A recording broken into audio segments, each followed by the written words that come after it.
반갑습니다. 1학년 한국사입니다. 우리는 이제 오늘 104페이지부터 107페이지까지의 내용을 바탕으로 독립협회의 활동과 대한제국의 수립, 그리고 대한제국에서 일어났던 일련의 개혁들인 광무개혁의 내용에 대해서 만나보겠습니다. 먼저 독립협회를 시작해 봅시다. 이 독립협회의 발생 배경에는 일단 우리가 지난 시간에 배웠던 갑오개혁의 마지막 부분에 뭐가 있었냐? 아관파천이 있었어요. 이 신변의 위협을 느끼고 있던 고종을 누가 보호해 준다고 약속을 했냐? 러시아입니다. 그래서 고종이 갑자기 어느 날 러시아 공사관에 전격적으로 피신하는 아관파천이 발생합니다. 세상에 공짜는 없어요. 러시아가 고종을 보호해주는 대신 전하 저희가 지금 전하 보호해드리는데 공짜가 어디 있습니까? 뭐 좀 챙겨주셔야죠. 아무래도 러시아가 조선의 경제적인 이권들을 하나하나 가져가기 시작합니다. 이런 이권들은 최혜국대우, 우리가 이전에 배운 바가 있죠. 이 최혜국대우에 의해서 러시아뿐만 아니고 영국, 미국, 일본 등 여러 열강들에게 이권들을 나눠주게 되는, 이권들이 뜯어먹히게 되는 상황이 발생을 하게 되는 겁니다. 또한 이런 아관파천 속에서 어떠한 상황이 발생되냐? 나라 꼬라지가, 위신이 개판입니다. 상식적인 나라에서 왕이 자기가 쫄린다고 다른 나라의 외교 공사관에 숨는 행위가 일어나기 힘듭니다. 보기가 좀 힘들어요. 즉 다른 나라 사람들이 볼 때는 뭐 이런 나라가 있냐라고 하면서 우리의 위신이 바닥으로 내리깔렸습니다. 즉 당시의 정부에는 뭐가 필요하냐? 이 깎여진 위신을 회복할 방법. 우리가 막장은 맞는데 재활용은 됩니다. 이런 식으로 홍보를 해야 될 필요가 있어요. 즉 외국인들에게 홍보를 해야 되는데 문제는 뭐냐? 문제는 이게 영어를 구사해야지 홍보를 위한 신문이 나오는데 영어를 마음대로 구사할 수 있는 신문까지 만들 정도의 영어 능력을 갖춘 사람이 거의 없습니다. 영어 능력자가 필요한 상황이에요. 이때 뭔가 아구가 잘 맞게 누가 들어오냐? 서재필이 이제 한반도로 들어옵니다. 서재필은 원래 갑신정변 때 참여했던 급진개화파 측의 청년 장교였어요. 갑신정변의 실패 이후 서재필은 일본을 거쳐서 어디로 도망가냐? 미국으로 망명을 합니다. 여기에서 미국 사람과 결혼하고 시민권을 얻어서 이름도 필립 제이슨이라고 바꿉니다. 즉 미국 사람이에요. 근데 서재필에게 박영효가 접촉해서 재필아, 너가 우리 민족과 국가를 위해서 너의 힘을 빌려다오. 박영효의 요청에 서재필이 전격적으로 이제 귀국을 합니다. 영어 능력자가 필요한데 미국 사람인 필립 제이슨, 서재필이 돌아왔습니다. 딱 아구가 맞아 떨어지는 겁니다. 즉 서재필이 필요했던 정부에서 접촉을 해서 이제 독립신문이 만들어지게 되는 겁니다. 이 독립신문 자체가 중요한 키워드고 서재필도 마찬가지로 중요한 키워드입니다. 독립협회의 활동을 공부하실 때 포인트가 무엇이냐? 키워드 싸움입니다. 이 특정 키워드들은 독립협회에서만 나오는 키워드이고 이걸 통해서 이 자료가 독립협회의 자료구나 라고 유추를 할 수 있어야 됩니다. 자, 여튼 정부의 지원으로 서재필이 이끌어서 서재필이 주도해서 독립신문이 만들어집니다.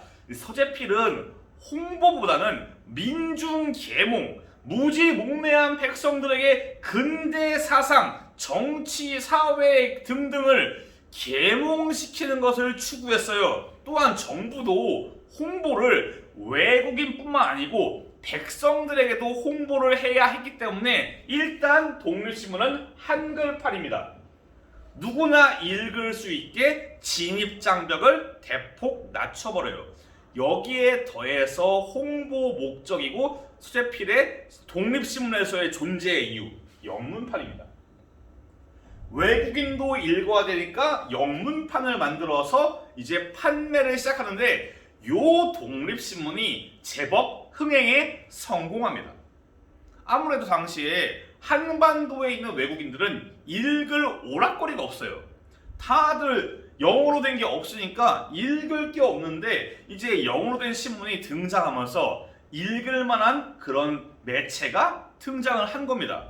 이 독립신문이 국내외를 가리고 절찬리에 날개에 돋친 듯이 판매가 되면서 서재필과 정부가 힘을 얻어요. 야, 이거 잘 되는데 이 기세를 안고서 우리가 본격적으로 우리가 자주 독립국임을 알리자 라는 서로 간의 이해관계가 얽히면서 이제 독립협회가 만들어지는 겁니다. 독립협회는 독립문 건립 사업을 추진하는 와중에 만들어집니다. 자, 우리 당시의 서울에는 두 가지의 4대 관계를 상징하는 청나라와의 4대 관계를 상징하는 건축물이 존재했습니다. 하나는 청나라 사신이 지나가는 영은문이 있어요. 즉, 청나라 사신은 우리나라에 와서 한반도에 와서 조선에 와서 영은문을 통해서 지나간 다음에 모화관에 머물면서 왕을 만납니다. 즉 영은문과 모화관은 청나라 중심의 동아시아 질서를 상징하는 건축물이에요.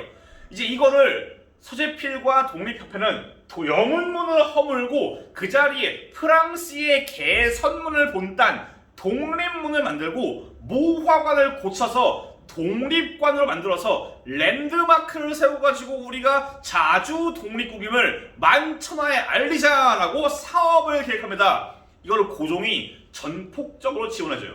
고종 입장에서는 이거 독립문 만들고 독립관 세우는 게 어마어마한 예산이 들어가는 게 아니고 자기의 왕권에도 큰 타격이 없어요.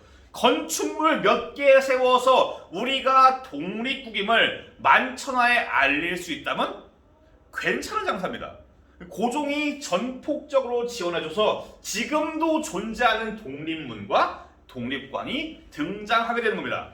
이 독립협회는 새롭게 만들어진 독립관에서 회원들을 모아서 민중 계몽을 위한 토론회를 개최합니다. 여기에서 아까 말했던 근대 사상, 정치, 경제, 사회, 문화 등등 서구의 근대 문물들을 여기에서 이제 토론을 통해서 계몽을 하기 시작합니다. 이거는 점점 당시에 우리 한반도가 처한 정치적인 상황에 맞게 점점 여기에서 열강의 이권 침탈이라던가 우리 조선이 나아가야 될 방향 이런 것들을 논의하는 정치적인 토론의 장으로 변화하게 됩니다. 자, 여기에서 키워드를 정리하면은 서재필, 독립신문, 그리고 독립문 이 세 가지가 등장할 때 요거는 독립협회나 그런 거에 대한 얘기구나라고 알 수가 있는 겁니다. 넘어갈게요.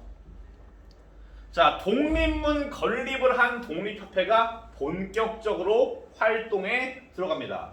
먼저 첫 번째 단계, 이 독립협회 활동은 단계별로 나누어 볼 수 있어요. 자, 이따가도 나오지만은 고종이 러시아 공사관에 피신해 있자 당시의 관리들, 독립협회 멤버 혹은 지식인들 이런 사람들이 전하 우리가 돈이 없지 가오가 없습니까? 폼 떨어지게 거기에서 뭐하고 계십니까? 돌아오세요. 고종에게 환공 요구를 궁궐로 돌아올 것을 줄기차게 요구합니다. 그리고 이제 고종이 돌아오게 됩니다. 돌아와서 나중에 이따가 배울 대한제국을 수립하는데 그럼에도 불구하고 러시아의 영향력은 계속 확대가 됩니다. 러시아는 어떻게 영향력을 확대해 나갔냐? 일단 군사 교관을 파견하고 재정 고문을 파견하고 여기에 더해서 부산 앞에 위치한 섬인 저령도를 자기들의 석탄 창고로 쓰겠다면서 저령도를 빌려줄 것을, 임대해줄 것을, 땅을 임대할 때는 조차라는 말을 씁니다. 이 저령도를 빌려줄 것을 요구해요. 이 독립협회는 이런 러시아의 이런 침탈들, 러시아의 영향력 확대가 우리의 자주독립에 방해가 되었다고 보기 때문에 이제 전격적으로 러시아에 대한 반대 움직임을 펼칩니다. 어떻게 하냐? 바로 종로 한복판에서 만민공동회라는 누구나 참여할 수 있는 집회를 열어가지고 여기에서 한 명씩 나아가면서 러시아는 안 됩니다! 막 이런 식으로 연설을 하게 이렇게 만민공동회를 개최해서 반러시아 운동, 러시아의 영향력 확대를 반대하고 견제하는 목소리를 내겁니다. 고종은 이 독립협회의 목소리를 받아들여가지고 러시아의 요구를 거절합니다. 그래서 러시아가 영향력 확대를 위해 추진했던 군사교관, 재정고문을 파견을 취소하고 저령도조차의 요구도 철회합니다. 즉 독립협회가 승리한 것이죠. 여기에서 독립협회가 어깨에 힘이 딱 들어갑니다. 야, 우리가 안 될 줄 알았는데 했네? 우리가 해냈다. 우리가 러시아의 요구를 딛고 일어섰다. 우리가 좀 더 목소리를 내보자. 독립협회의 목소리가 점점 높아집니다. 그러면서 다음 단계로 나아가는 겁니다. 독립협회는 근대 사상의 본질이라고 할 수 있는 이 자유, 인간으로서 누려야 되는 자유들, 신체의 자유, 언론의 자유, 집회 결사의 자유, 재산권에 대한 자유 등등등 이런 자유에 대해서 논의를 하기 시작해요. 토론회나 집회를 통해서 이런 자유, 민권에 대해서 인간으로서 가져야 되는 권리들에 대해서 논의를 하기 시작합니다. 이런 상황 속에서 점점 커져가는 독립협회의 세력을 견제하기 위해서 보수파, 당시의 보수파 관료들이 독립협회에 대한 탄압을 시작합니다. 여기에 더해서 당시에 노륙법이라 불리는 악법이 부활할 기미를 보입니다. 노륙법은 쉽게 말하면 연좌제예요. 이런 악습들은 원래 갑오개혁에서 사라졌지만 다시 부활할 기미가 보입니다. 왜 이게 생겨나냐? 여담인데 당시에 김홍륙이라는 사람이 있어요. 여담입니다. 이 김홍륙이라는 사람이 고종에 대한 암살을 시도해요. 고종은 커피에 매우 환장합니다. 커피를 매일마다 계속 먹어요. 이 정해진 루틴대로 생활하는 사람들은 아무래도 암살에 많이 노출될 수 있어요. 이 정해진 루틴에 따라서 활동을 하기 때문에 그 루틴만 노리면 돼요. 즉 고종을 암살할 사람은 커피만 잘 노리면 돼요. 김홍륙도 그래서 커피에 치사량의 아편을 넣어가지고 먹으면 바로 가게, 그렇게 세팅을 합니다. 고종이 어느 날 아들인 장차 미래의 순종, 아들을 불러서 같이 커피를 먹는데 이 커피에 치사량이 넘는 아편이 있어요. 먹는데 고종은 커피에 환장해가지고 맛을 알아요. 커피 맛을 정말 잘 아니까 먹는 순간 느낌이 쌓여서 뱉어버립니다. 또 여담인데 여기에서 아들인 순종은 커피 맛을 모르니까 그냥 먹어버립니다. 순종이 죽지 않지만은 이것 때문에 엄청 건강을 해칩니다. 혹자는 이것 때문에 순종이 나중에 몸이 시름시름 앓았다라고 말을 하기도 해요. 여튼간에 다시 돌아가 볼게요. 김홍륙이라는 사람이 고종에 대해서 커피에 독을 타서 암살을 시도했고 이게 실패로 돌아갔습니다. 분노한 고종은 김홍육과 그 일가, 친척, 친구들 싹 다 조져버립니다. 죽일 사람 죽이고 귀양 보낼 사람 귀양 보내고 이런 식으로 친척들, 친구들 흔히 말하잖아요. 삼족을 멸하라. 이런 거를 행하는 겁니다. 즉 연좌제를 다시 부활하려는 시도를 고종이 펼칩니다.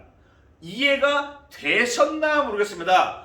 여기에 대해서 독립협회가 이 고종의 연좌제 부활 시도를 저지하기 위한 움직임을 펼치면서 동시에 자기들을 사사건건 방해하는 보수파 관리들에 대해서 이들을 해임할 것을, 다 잘라버릴 것을 요구합니다. 독립협회의 요구가 놀랍게도 받아들여집니다. 고종은 이 독립협회의 요구를 못 이겨서 보수파 관리들을 다 날려버리고 새롭게 개혁지향적인 박정양 내각을 성립시킵니다. 즉 내부에서, 조선 정치판 내부에서 물갈이가 발생을 한 겁니다. 독립협회가 다시 한번 승리했어요. 어깨에 힘이 다시 한번 들어갑니다. 야, 우리가 이것도 해냈네? 그렇다면 우리가 한 번 더 목소리를 내보자. 독립협회의 목소리가 점점 더 올라갑니다. 이 독립협회의 목소리는 점점 커져서 이제 어떤 요구를 하냐? 의회 설립. 국왕이 마음대로 정치를 담당하는 전제 군주 정치가 아니고 신하들과 의회, 내각과 의회가 주로 정치를 담당하는 그런 정치 제도를 추구하고자 했습니다. 때마침 당시에 새롭게 들어선 박정양 내각은 철저하게 개혁 지향적이었고 이제 독립협회랑 어느 정도 쿵짝이 맞는 멤버들입니다. 그리하여 이들은, 독립협회는 박정양 내각과 협의해서 과거에는 국왕의 정치 자문기구였던 중추원을 성격을 바꾸어서 근대적인 의회로 바꾸자라고 주장을 해요. 그들은 관민공동회, 요것도 키워드입니다. 만민공동회에서 관자가 들어갑니다. 즉 일반적인 만민공동회 집회인데 뒤에 누가 앉아있냐? 관리들이 앉아가지고 이 백성들, 국민들의 요구를 다 적으면서 검토를 합니다. 이 만민공동회에 관리들이 참여하고 이 집회에서 나온 요구사항을 정리해서 독립협회가 헌의 6조를 이제 고종에게 건의를 합니다. 이것도 중요한 키워드고 거기 105페이지 아래쪽에 있습니다. 그렇다면 헌의 6조가 무엇인지 살펴봅시다. 조항이 6개가 있어요. 우리가 갑신, 정변, 동학농민운동, 가보개혁 여러 가지 개혁에 대한 조항들이 많았기 때문에 헷갈리시면 안 됩니다. 이 갑신정변, 가보개혁, 특히 홍범은 14조, 그리고 동학의 요구조건, 헌의 6조 내용들을 헷갈리시면 안 돼요. 자, 헌의 6조에서의 핵심은 여기 있는 2조입니다. 2조. 2조에서 가장 핵심이 있어요. 모든 정부와 외국과의 조약에 관한 일은 각부 대신, 즉 내각과 중추원 의장, 이제 의회로 만들고자 하는 중추원의 의장, 즉 의회 의장이 합동으로 서명 날이내라. 즉 네 마음대로 고종 전하 폐하, 황제 폐하 네 마음대로 하지 마시고요. 내각과 의회 의장이 합동으로 정치를 주도하게 하세요라고 건의를 하는 게 헌의 6조의 핵심입니다. 그 외에도 보시면은 5조, 책임관은 황제 폐하께서 정부에 물어서 다수 의견에 따라서 임명할 것. 이제 관리 같은 거를 뽑을 때도 전하가 마음대로 하지 마시고 좀 물어가면서 하세요. 이런 식으로 황제의 권한을 축소시키고 내각과 특히 의회의 권한을 확대하는 허니 6조를 건의하게 되는 겁니다. 이거를 고종이 거절할 줄 알았지만 고종은 독립협회의 요구에 어쩔 수 없이 뭐 불만이 있을 거예요.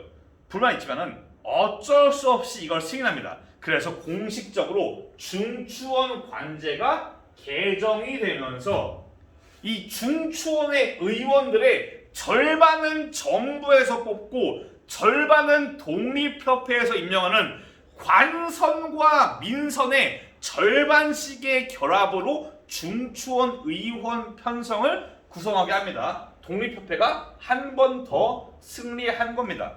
하지만 이 허니 6조와 중추원 관제에 대해서 누가 항상 불만을 가지고 있냐? 바로 고종입니다.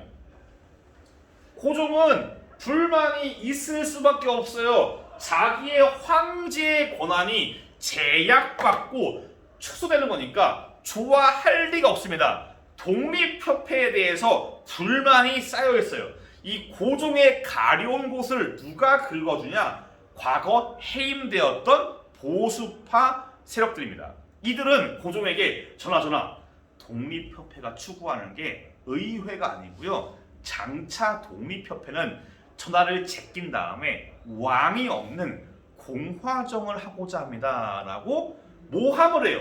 독립협회가 공화정을 주장한다고 모함을 덮어 씌운 겁니다. 가뜩이나 독립협회를 싫어하는 고종은 여기에 대해서 진지하게 생각하면서 전격적으로 독립협회에 대해서 해산을 명령하고 독립협회 간부들을 잡아 가둡니다. 이에 대해서 독립협회 회원들과 일반 민중들은 종로 한복판에서 모닥불을 피워놓고 철야 밤샘 만민 공동회를 개최하면서 허니 6조를 이행할 것, 그리고 잡혀간 간부를 풀어줄 것, 독립협회에 대한 탄압을 풀어줄 것, 이런 것들을 요구해요. 여기에 대해서 고종은 보부상들의 집단인 황국협회, 일종의 정치 깡패입니다. 이 황국협회를 동원해서 만민공동회를 습격하게 하고 이거를 구실로 군대를 파견해서 만민공동회와 독립협회를 강제 해산합니다. 이러면서 독립협회의 활동이 막을 내려요. 황국협회도 나름대로 중요한 키워드니까 나름대로는 아시면 좋을 것 같아요. 자, 수업 시간에 다루었던 키워드 정말 중요한 키워드고 대체적으로 빈칸도 있고 하니까 여러분들이 중요한 키워드들 잘 알아주셔야 됩니다. 그럼 이제 본격적으로 대한제국 106페이지로 넘어가겠습니다. 대한제국의 수립은 다시 이전으로 돌아갑니다. 자, 아관파천 이후에 정부와 국가와 왕의 위신이 바닥에 떨어지고 지식인들, 독립협회 관리들이 전하, 우리 조선이 돈이 없지 가오가 없습니까? 폼 떨어지게, 모양 떨어지게 거기서 뭐 하십니까? 돌아오세요. 끊임없는 줄기찬 환공 요구가 있고 고종이 지도 알아요. 자기가 평생 여기 있을 거 아닙니다. 언젠간 나와야 돼요. 결국 고종이 다시 경운궁으로 환궁을 합니다. 환궁에서 보니까 나라에 대한 위신, 왕에 대한 위신 개판입니다. 왕을 보기를 뭐 빙다리 핫바지로 알고 왕권도 바닥이에요. 이 떨어진 나라의 위신과 왕의 권위를 어떻게 다시 올릴 수 있을까 고민하던 고종에게 독립협회와 관리들이 어떤 제의를 하냐? 전하, 이참에 황제에 즉위하시고 우리가 제국을 선포하면, 황제국을 선포하면은 우리의 위신이 올라가지 않을까요? 라는 제의를 해요. 고종이 고민 끝에 그러자라고 결정합니다.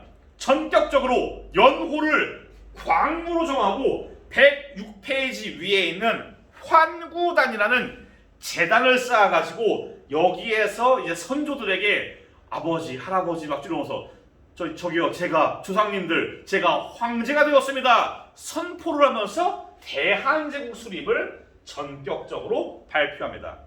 이걸로 공식적으로 청에 대한 4대 관계가 공식적으로 끝이 났습니다.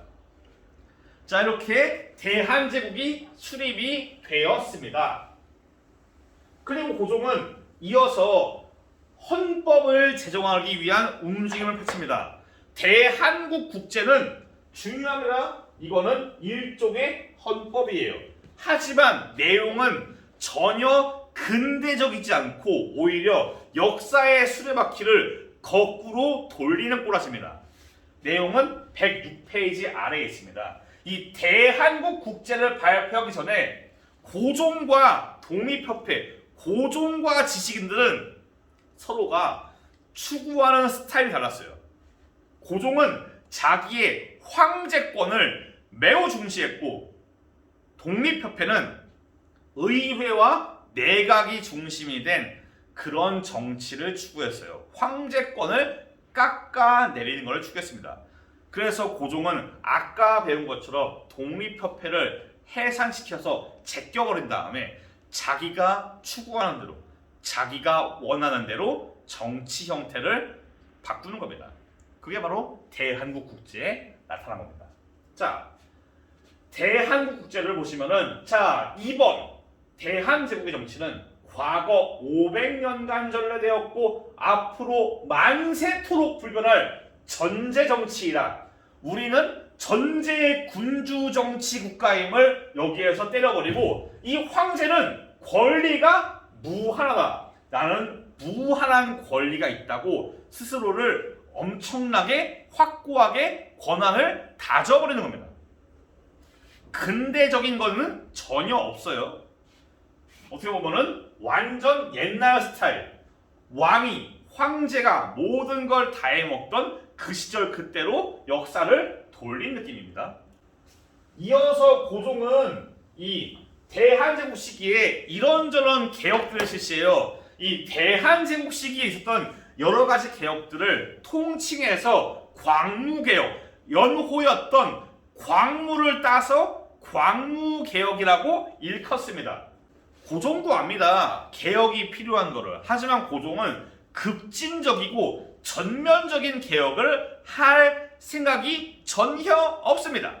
고종이 추구했던 개혁 방향은 구본 신참입니다. 옛날 것을 근본으로 해서 새로운 것을 얻는 느낌, 새로운 것을 첨가하는 느낌입니다. 제가 비유적으로 들어볼게요. 뭐 홈플러스 같은 마트에 비엔나 소세지가 있습니다. 비엔나가 있어요. 600g에 600g. 보통 이렇게 팔아요. 테이프로 붙여가지고 1+1. 이게 우리가 아는 일반적인 1+1입니다. 그런데 종종 이런 게 있어요. 비엔나가 600g 있고 여기에 뭐가 들어가냐? 플러스로 전혀 다른 치즈 비엔나 300g. 양이 적죠. 하지만 맛은 좋겠죠. 이게 구본 신참이에요. 동등한 의미의 1+1이면 치즈 비엔나가 600이어야죠. 하지만 300이에요. 동등한 의미의 1+1이 아니고 옛날 거를 근본으로 하고 새로운 거를 첨가하는 느낌, 새로운 거를 덧붙이는 느낌이 광무개혁, 대한제국 시기의 개혁의 줄기찬 방향입니다. 자기의 황제권에 방해가 될 요소는 개혁에 넣지 않는 겁니다. 먼저 원수부를 설치해요. 이것도 중요한 키워드 중 하나입니다. 여기 보이죠? 5조, 대한국 국제 5조, 대한국 대왕제는 국내의 육해군을 통솔한대요. 즉 원수부라는 모든 군대를 통솔하는 기관을 설치해서 여기에 대원수로 고종 황제가 앉으면서 대한제국의 모든 군대를 장악해서 컨트롤합니다. 원수부 나름대로는 알아두셔야 될 포인트입니다. 그리고 고종은 군사력 강화에 신경 씁니다. 뭐 친위대, 시위대, 진위대 이런 거를 달달 외울 필요 없지만은 고종이 군사력 강화에 신경을 썼구나. 징병제도 하려고 하지만은 이거는 일본의 간섭으로 실패를 해요. 그래 장교를 양성하기 위한 무관학교를 세웁니다. 나중에 독립군에서 활동하는 여러 사람들이 이 무관학교에서 군대 경험을 시작한 사람도 많습니다. 다음, 이 광무개혁의 가장 핵심은 여기 있어요. 양전과 지계. 이 양전 사업은 조선시대에도 곧잘 있었고 흥선대원군도 전정의 문제를 해결하기 위해서 양전 사업을 실시한 바가 있습니다. 토지의 주인이 누구냐를 밝히는 겁니다. 예를 들면은 1학년 5반, 저희 반 1학년 5반의 주인은 정남준이다. 이런 식으로 이 토지의 주인을 정하는 게 양전 사업입니다. 양지암을 설치해가지고 양전 사업을 주도를 해요. 광무개혁의 핵심은 여기에서 끝난 게 아니라는 겁니다. 토지의 소유자에게 뭘 발급하냐? 그 토지를 가진 사람이 당신이다, 너다 라고 증명할 수 있는 근대적인 소유 증명서를 발급하는데 그게 바로 지계. 정말 중요합니다. 이게 광무개혁에서 가장 중요해요. 대한민국 전체에서 가장 중요해요. 지계. 이걸 통해서 누군가가 토지 소유 분쟁이 발생할 때 지계를 내밀면서 이거 제 겁니다. 이거 제 마음대로 할 수 있는 거예요. 이런 식으로 하고 말할 수 있는 겁니다. 또한 당시에 뭐 일본인들 등등등이 우리 한반도의 토지를 소유하고 점유하는 상황이 있었는데 외국인들의 토지 소유를 전격적으로 금지합니다. 이 또한 고종은 이 서구 근대 문물들을 받아들이기 위한 여러 가지 움직임을 취합니다.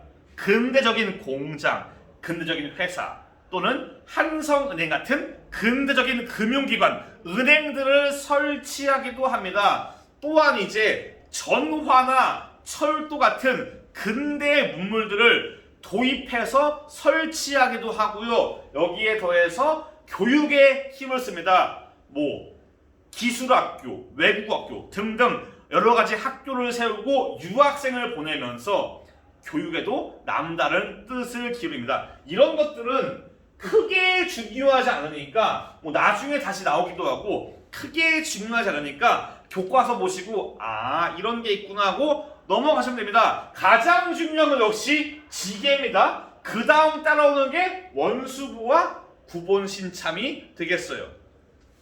우리가 지금까지 배운 게 독립협회와 대한제국 그리고 광무개혁이었습니다. 이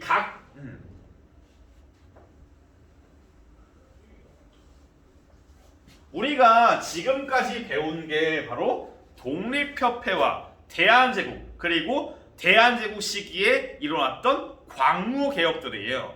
다음 시간에는 이제 일본이 어떻게 우리 대한제국을 침략하면서 우리가 그들의 식민지가 되었는가 그 침략 과정을 하나하나 살펴보겠습니다. 다음 시간에 만나볼게요. 감사합니다.